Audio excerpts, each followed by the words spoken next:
Bonjour les devs, c'est Tardev et on se retrouve aujourd'hui sur ma chaîne pour un nouvel épisode sur la plateforme Coded Game pour un nouveau puzzle qui sera la, l'encodage et le décodage de la machine Enigma.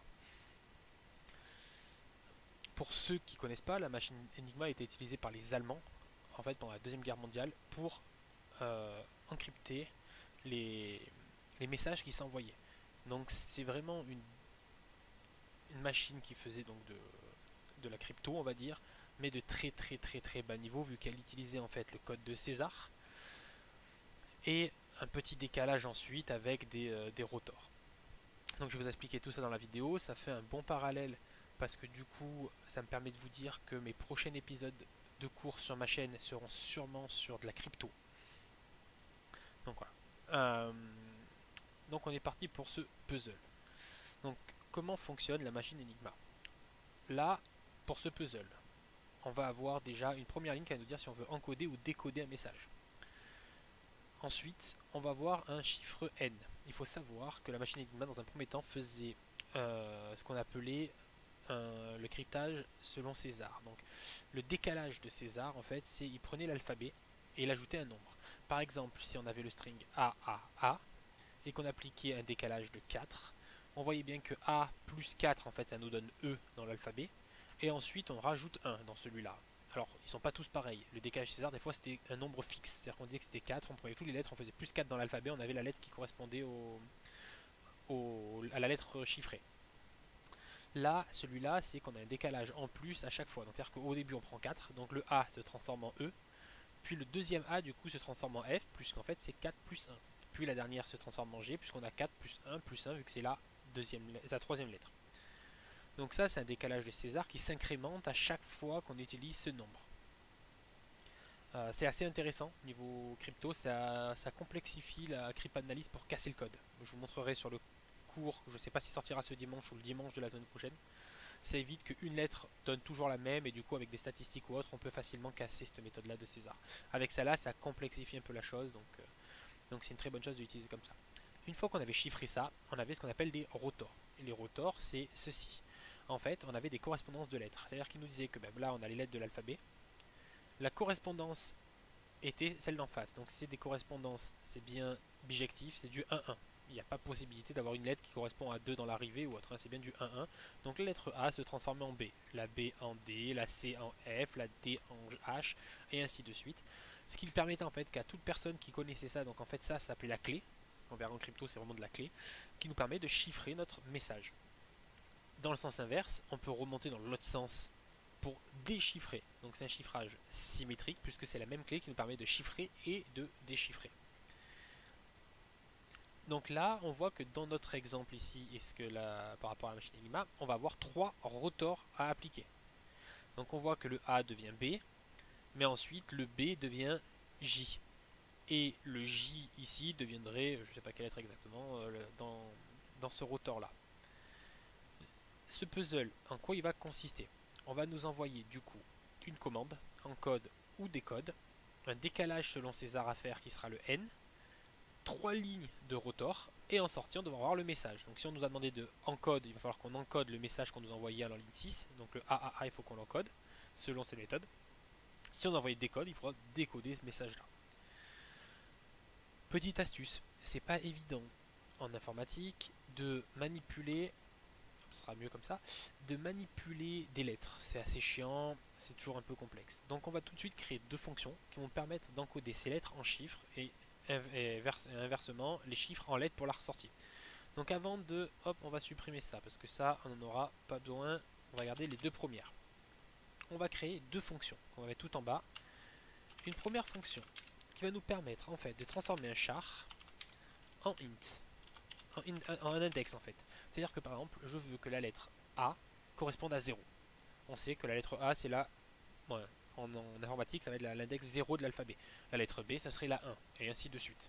Comment on fait ça? Donc on va dire, on va prendre en paramètre un caractère et on va vouloir retourner son index dans l'alphabet. Donc pour ça on va faire un return de C. Alors il y a quelque chose qui s'appelle char code at. Le char code at, on lui donne un index 0, puisqu'on est en base 0. Non, en fait, c'est de la base 10, grosso modo. Et je veux qu'il me donne l'index code ASCII. Ça veut dire que la lettre A va me retourner 65. Si vous ne connaissez pas le tableau ASCII, vous tapez sur Google et il vous ressortira la lettre A et le numéro 65. Donc vu que nous on veut que ce soit notre 0, on va venir retirer 65. Donc dès qu'on va envoyer un caractère, on va savoir sa place dans l'alphabet grâce à cette méthode là. Ça va nous permettre de transformer le message qu'on a ici et les rotors en une suite de chiffres qui sera en fait les index dans quelle place elle se situe dans l'alphabet. Ça sera plus facile à manipuler. Ensuite on va devoir retransformer cette suite de chiffres en une suite de caractères. Donc on va faire une méthode qui va être l'inverse, qui va être le index to char, où cette fois-ci c'est pas un caractère mais c'est un index dans l'alphabet. Et on va faire l'inverse, qu'on va retourner c'est un chiffre. Donc on va return un string, pardon, un chiffre justement. Et on va dire que là on va le transformer en from char code, où on lui passe l'index i plus 65. Puisqu'on aura 0 nous et on veut lui dire le code ASCII 65. Et grâce à ça, on va pouvoir transformer dans un sens ou dans l'autre. On va voir que c'est assez utile. Donc là, qu'est-ce qui se passe? Opération, on récupère encode ou décode. On va le laisser pseudo random number. Donc c'est la démine, c'est le décalage selon César. Ok. Ce qu'on va faire maintenant, c'est qu'on va récupérer les rotors. Donc pour faire ça, on va faire const. On va avoir nos rotors, puisqu'on en a plusieurs. Qu'est-ce que ça va être? On va les stocker sous forme de tableau. On a combien d'éléments? On a 3. Donc on a un tableau de 3 éléments. Tac. Et qu'est-ce qu'on va faire? On va lui dire de faire un readline. Donc on va lire la ligne à chaque fois. Et pour chacun. Alors on va lire la ligne. Je vois rien où je suis. Tac. Ici. On va lui dire tu vas me split ta ligne. Donc là on vient de récupérer une ligne entière comme ça. On va la split. Avec le caractère vide. Vous avez l'habitude maintenant, je l'utilise régulièrement sur la chaîne. Et une fois qu'on a split ça, on va map chaque caractère, comme je vous dis tout à l'heure, avec la fonction char to index. Donc là, qu'est-ce qu'on vient de faire? On vient de récupérer la ligne, par exemple celle-là. On vient de découper caractère par caractère. Et on vient de transformer cette ligne-là en index. C'est-à-dire que par exemple, B va être la 1, puisque c'est la première lettre de l'alphabet. Alors c'est A et la 0e lettre de l'alphabet. Pensez bien qu'il y a toujours un décalage de 1 avec ce qu'on a l'habitude dans le langage. Je parle vraiment en langage informatique. Et on ferme... non, c'est bon, il était déjà fermé. Tac. Donc si je fais un petit console à la sortie de ça, alors hop, on va aller se remettre au bon endroit. Ici, si je fais un petit console de mes rotors, pardon, console error de rotors. Qu'est-ce que j'ai en sortie? On lance le premier. Alors oui, j'ai une erreur parce que j'affiche pas de message sorti, donc j'ai pas résolu. Hein. Mais on voit bien. Donc c'est bien, c'est que celui-là, c'est exactement c'est l'exemple. Donc on voit bien qu'on a 1 pour le B ici. Donc si on fait ça dans l'ordre, on a 1, 3, donc puisque 3 c'est bien la 4e lettre de l'alphabet, 5 pour la 6e pour le F, et ainsi de suite. Donc on a bien transformé nos rotors ensuite d'index où il se situe dans l'alphabet. Donc là on voit bien qu'on a 0 puisqu'on commence bien par le A. Parfait, et là on a bien la dernière, on doit avoir 4 puisque c'est la 5e lettre de l'alphabet qui est le E. Donc là ça va nous permettre en fait d'affecter quand on va devoir encoder facilement, puisque l'encode on va d'abord prendre décalage de César, puis rotor 1, puis rotor 2, puis rotor 3 pour avoir le message. Par contre, pour décoder, on va devoir l'appliquer dans l'autre sens. C'est-à-dire qu'il faut bien voir que quand on va décoder, on ne va pas prendre le message à décoder et appliquer d'abord le décalage de César. On va d'abord appliquer le rotor 3, puis le rotor 2, puis le rotor 1, ensuite le décalage de César, et enfin on aura le message clair. Donc pour ça on va faire l'inverse, c'est qu'on va calculer, pas des rotors, mais on va mettre l'inverse des rotors. On va faire la même chose, où cette fois-ci on va prendre les rotors qu'on vient d'avoir d'avant. Pour cela, qu'est-ce qu'on va faire? Donc là on a pris un tableau de rotors de 3. On va map. Donc c'est-à-dire que là on va avoir quoi? Un rotor. Simple. Hop. On va enlever ça. Tac, voilà, comme ça. Ce rotor, qu'est-ce qu'on va lui faire? Alors, on va prendre rotor tout simple. On va dire qu'on va faire un reduce. Alors le reduce, le premier c'est quoi? C'est la previous, bah c'est bien, ils le mettent. C'est la previous value. Ici. Donc avec ce qu'on va retourner en fait. C'est-à-dire qu'on va construire un nouveau tableau. Le deuxième, ça va être l'élément courant, le current. Et le troisième, ça va être l'index de notre tableau. Tac. Et qu'est-ce qu'on va faire? On va dire qu'on prend l'élément. Donc, avant de faire la fonction là, on va faire une à la ligne. Je vais faire ça. Ça, ce que je marque là, est-ce qu'on le voit tout de suite ici? C'est la valeur initiale. Donc, la valeur initiale, c'est un tableau. Donc, ce qu'on va retourner, c'est des tableaux. Donc là, je vais récupérer ce tableau et je vais dire que dans ce tableau-là, donc l'élément précédent, donc c'est le tableau qui m'était retourné.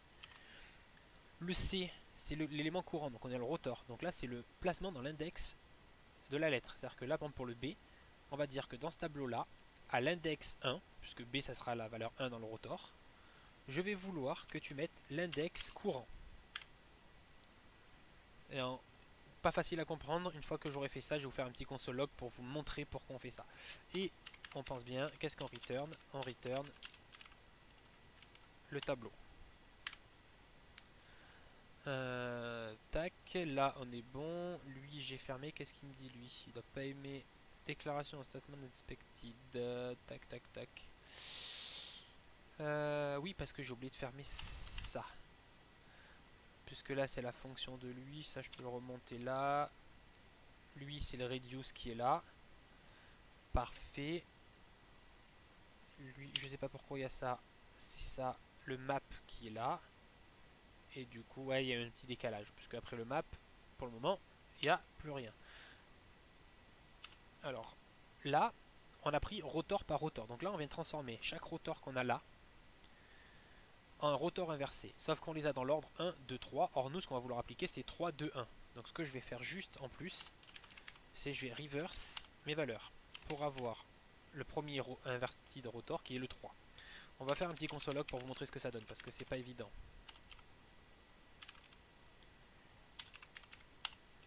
Comprendre la manipulation, mais ça va permettre à décoder très rapidement. On va lancer. Avec quoi on se retrouve? On se retrouve toujours avec nos 3 rotors qui sont ici. On prend le premier, le B a été transformé par son index dans l'alphabet. C'est le 1, 3, 5. Là c'est 0, 9 et ensuite c'est 4, 10. Ok. Si on regarde maintenant, il faut dire que c'est l'inverse. Ça veut dire que le premier qui est ici correspond à celui-là. Pardon, ça allait un peu vite. On va faire ça pour... Est-ce que je peux agrandir un tout petit peu cette fenêtre-là? Ah, je peux pas. On va faire comme ça. Celui-là correspond à celui-là. Ah, mais du coup, je vois plus l'alphabet. Je vois plus le truc, je peux pas. Si je descends tout en bas. Bon, dommage. Donc là, on est sur ce rotor-là, qui correspond à la première lettre qui est 4. Qu'est-ce qui va se passer quand on va le récupérer ici? On va avoir un tableau vide au premier passage, puisqu'on récupère, on initialise avec le tableau vide. Et on dit que dans le nouveau tableau qu'on va sortir, donc celui-là, l'index 4, donc là on a index 0, 1, 2, 0, 1, 2, 3 et 4. L'index 4, donc le E, qui est ici, correspond au 0. Ça veut dire que effectivement quand on va remonter, en fait, il faut voir que le A s'est transformé en E. Donc là on est en train de lui dire que le E se transforme en A. On a fait l'inverse de ce que faisait ce rotor là. Donc c'est vraiment de la cryptosymétrie qu'on applique l'inverse de celui-là. Et ça nous permet de revenir avec un tableau de nombres où on sait qui transforme qui. Par exemple, si on regarde celui-là, on sait que le A le transforme en 19e lettre de l'alphabet. Que, pardon, j'ai rien dit. Le A en réception, au début c'était la 19e lettre de l'alphabet. Ici, on voit que le B, donc c'est bien lui, si on le transforme, c'est la 0, donc la 0, c'est le A. Ici, on voit que, donc là on a le B, là on a le C, là on a le D. Le D correspond au B. Donc c'est bien ça, le B ici, on voit bien que c'est la deuxième lettre. Si on a l'alphabet au-dessus qui est A, B, C, D, E, F, on a bien la deuxième lettre de l'alphabet. Donc ça c'est une petite astuce, pas forcément évidente à comprendre. Mais l'avantage de faire ça, c'est que du coup le code qui va être derrière va être beaucoup plus simple. Maintenant, qu'est-ce qu'on va faire? On va faire le message, donc encoder ou décoder, on va l'appeler message. On va dire si l'opération, donc l'opération c'est ce qu'on a récupéré en première ligne, c'est le encode ou décode. S'il est égal, on va faire la partie encode en première. S'il est égal à encode, qu'est-ce qu'on va faire? Tac. on va tout de suite préparer pour la suite. Sinon, ça veut dire qu'on est en décode, on va faire autre chose. Ici, on va mettre que le message. Donc là, on va devoir décoder.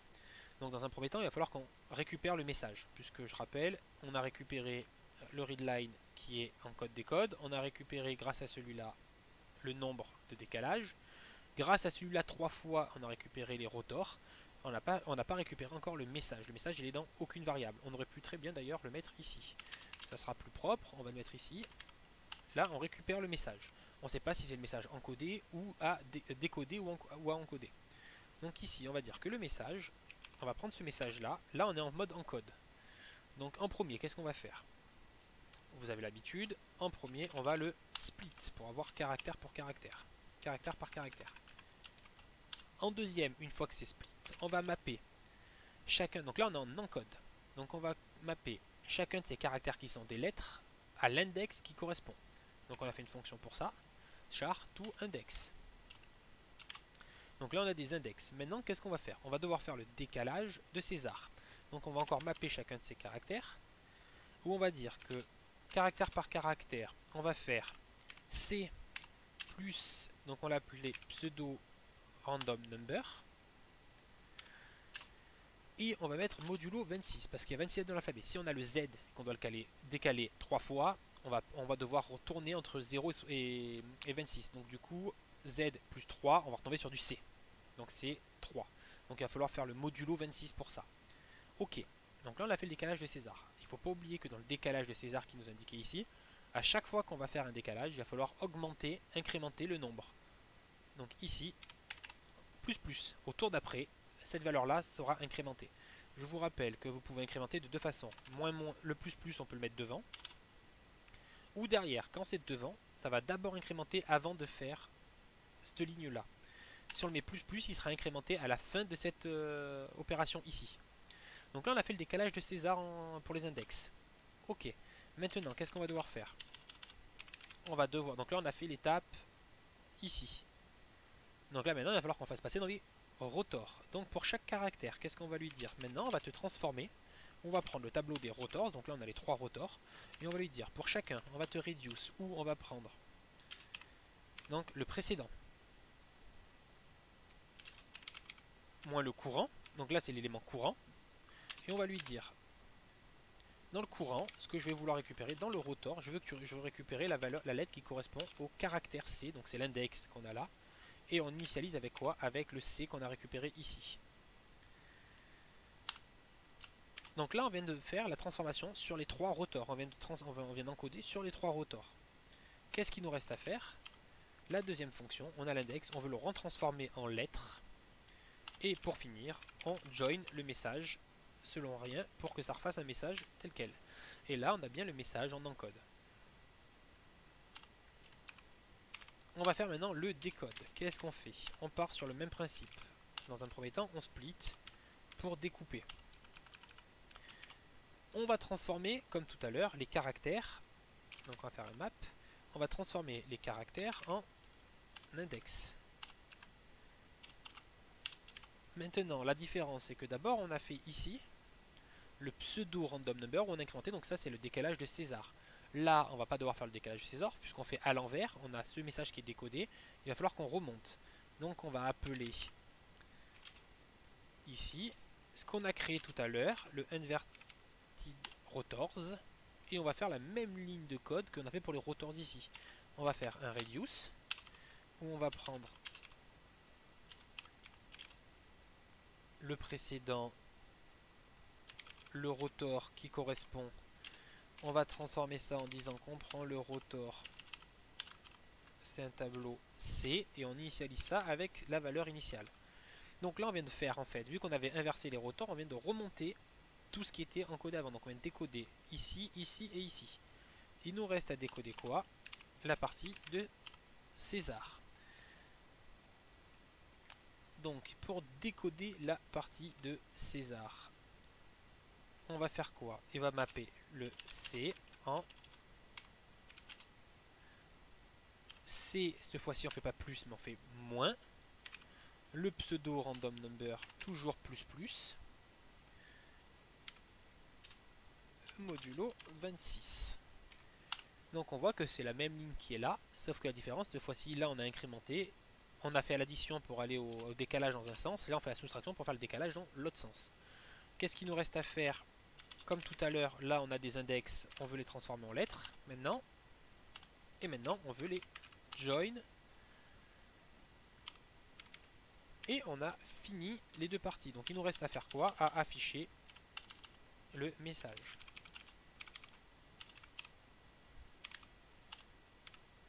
Normalement il devrait y avoir une erreur, donc on va tester. Tout ce qui est encodé va marcher. Alors 1, constant fail, 29, qu'est-ce que j'ai oublié de faire? 29, 29, il me dit qu'il y a une variable qui est constante parce que ici j'ai modifié cette variable là. Tac.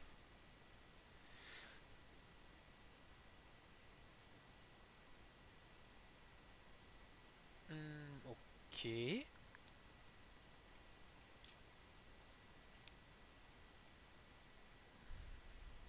Alors c'est mieux de l'être, mais c'est pas là l'erreur.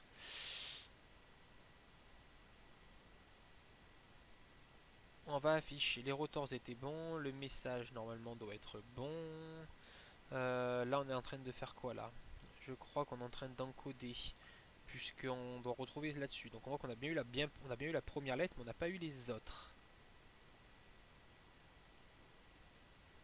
Tac tac tac, là on est bon. Alors j'ai juste testé quelque chose et je vais vous l'expliquer après. Ce que je voulais vous l'expliquer, je pensais qu'on allait avoir une erreur et que j'aurais pu vous l'expliquer après. Je pense pas que l'erreur vienne du plus qui est là. Non, c'est bien ce que je pensais, ça je vous l'expliquerai après, une fois qu'on aura trouvé l'erreur qu'il y a ici. Qu'est-ce que j'ai oublié de faire? Là on est sur de l'encode, donc c'est ici où il y a un problème. Comme s'il n'avait pas fait les trois lettres. C'est ici tout simplement, le split, j'ai oublié de mettre ça. Du coup il a rien coupé du tout. Et là on est bon. Alors là on voit que tout ce qui est en code marche bien. Parfait. On a un problème sur le décode. Donc du coup vous avez pu le voir là sur ce que j'ai fait avant. Regardez ce qu'on a trouvé. On voit que certaines lettres ont été bonnes. Là le E par exemple était bon. Mais d'autres ne sont pas du tout bonnes. Qu'est-ce qui s'est passé? Je vais vous l'expliquer. Le modulo pose un petit problème. Quand on a un modulo négatif, donc pour ceux qui connaissent le modulo, c'est le reste de la division entière. Si on dit, par exemple, 4 modulo 26, la réponse c'est 4. 4 n'étant pas divisible par 26, il reste forcément 4. Par contre, si on dit 27, 27 modulo 26, ça va être 1. Parce qu'en fait, dans 27, il y a déjà une fois le nombre 26, donc on le soustrait, et il nous reste 1. Donc là, c'est le modulo. Le modulo va rapporter tous les chiffres entre 0 et 25, puisqu'en fait, 26, c'est 0. Le reste, c'est 0. Ok. Dans les nombres négatifs, comment ça se passe? En fait, moins 4 modulo 26, on peut dire qu'on a deux réponses possibles. La réponse en Java, script, de moins 4 modulo 26, ça va être moins 4. Or, en mathématiques, on pourrait très bien dire aussi 22. Donc ce qu'on va faire, c'est ce que vous avez vu tout à l'heure, ici, pour éviter d'avoir des nombres négatifs et du coup de fausser l'algorithme ici, parce que nous, il faut qu'on se retrouve entre 0 et 26 pour que ça marche bien, on va venir lui rajouter 26. Et pas qu'une seule fois, parce qu'en fait, on voit que le message peut faire une longueur de 50. Donc en fait, il va falloir venir rajouter 3 fois 26 pour que ce nombre-là, en fait, quelque part, on pourrait même rajouter 50 fois si on veut, pour que ce nombre-là soit forcément positif, pour que quand on va faire le modulo, on se retrouve avec un modulo et une valeur positive. Bon, 50, c'est pas nécessaire. Là, on a une longueur de 50 au niveau du message. 3 fois 26, on est autour de 60, ça fait 78. C'est ça. Donc, on est largement bon. Et on n'aura plus ce problème de ces variables-là. Et on voit qu'on a bien réussi à reproduire l'encodage et le décodage de la machine Enigma qui était utilisée par les Allemands pendant la Seconde Guerre mondiale. Donc vous pouvez voir que cet encodage n'était pas très compliqué, mais pour l'époque, c'était quelque chose plus ou moins de nouveau, où on n'avait jamais vu ça, ça a été, je pense, un peu plus compliqué à casser comme code. Je crois que d'ailleurs ça a été cassé pendant la Seconde Guerre mondiale, ce qui a donné un gros avantage aux Alliés. Voilà pour cette vidéo, et je vous dis à bientôt sur la chaîne. Normalement dimanche pour une petite vidéo, je pense, sur un cours de crypto, justement, avec du chiffrage symétrique, peut-être asymétrique, on verra jusqu'à où je vais au niveau de ce cours-là. Et sinon, on se retrouve la semaine prochaine pour un autre puzzle s'il n'y a pas de vidéo bonus entre temps. N'oubliez pas de vous abonner et de souscrire à la petite cloche pour avoir les notifications des nouvelles vidéos. Je vous laisse là-dessus.